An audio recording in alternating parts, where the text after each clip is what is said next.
मानव शरीर धारण किए हुए व्यक्ति कैसे जान सकता है कि भगवान, समय और सृष्टि से पहले कुछ भी नहीं था? ये प्रश्न बहुत महत्वपूर्ण है।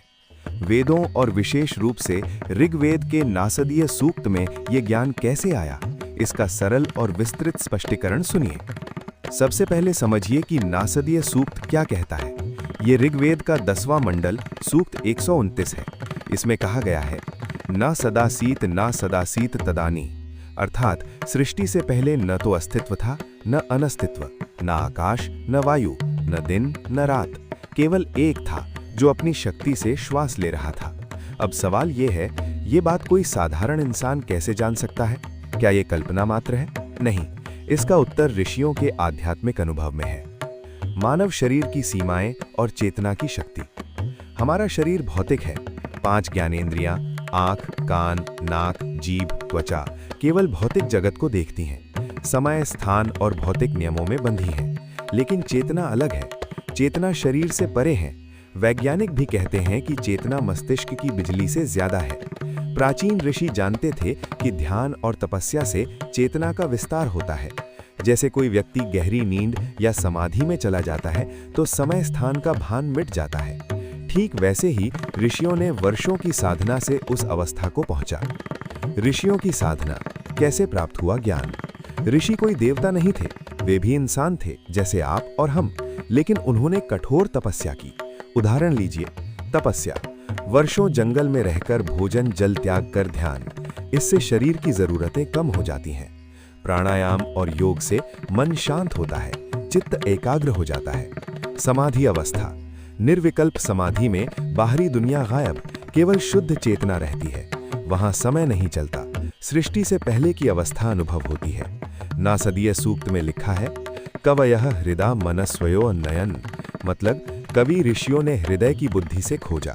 यह हृदय का भावनात्मक और आध्यात्मिक केंद्र है, न कि केवल पंप। आधुनिक योग में इसे हृदय चक्र कहते हैं। तंत्र और चक्र जागरण का वैज्ञानिक आधार।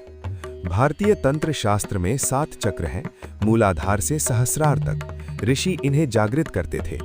आज्ञा चक्र, तीसरी आंख, माथे के बीच, जागृत होने पर अदृश्य को देखने की शक्ति मिलती है। सहस्रार चक्र, सिर के ऊपर, ये ब्रह्म से जुड़ाव का केंद्र है। जब ये जागृत होते हैं तो चेतना ब्रह्मांड भर में फैल जाती है। वैज्ञानिक रूप से देखें, क्वांटम फिजिक्स में क्वांटम वैक्यूम कहते हैं, जहां शून्य से ऊर्जा निकलती है। ऋषि ने योग से वैसा ही तपह यानी ऊर्जा देखा। अमेरिकी वैज्ञानिक डॉक्टर जोसेफ बोम ने कहा था कि चेतना ब्रह्मांड का आधार है।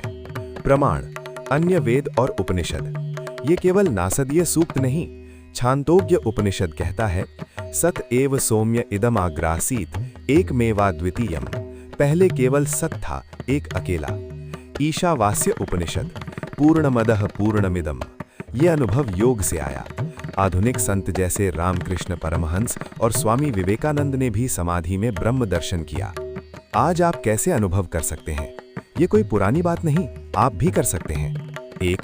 रोज 20 मिनट ध्यान करें, आंखें बंद, सांस पर ध्यान। 2. प्राणायाम करें, अनुलोम विलोम। 3. गुरु मार्गदर्शन लें, धीरे धीरे मन शांत होगा, गहरे ध्यान में समय रुक जाएगा, सृष्टि से पहले का शून्य महसूस होगा। लाखों लोग आज भी करते हैं। निष्कर्ष, विज्ञान और आध्यात्म का मेल। ऋषि साधारण मनुष्य थे, लेकिन साधना से असाधारण बने। उनका ज्ञान अनुभव आधारित था, न कि अटकल। नासदीय सूक्त का अंत खुला है। स्वर्ग के सर्वोच्च नियंता शायद जानता हो या शायद नहीं, ये विनम्रता सिखाता है। विज्ञान भी अब कहता है, बिग बैंग से पहले क्या था कोई नहीं जानता। वेद 5000 साल पहले बता चुके थे। ध्यान से खुद जाने।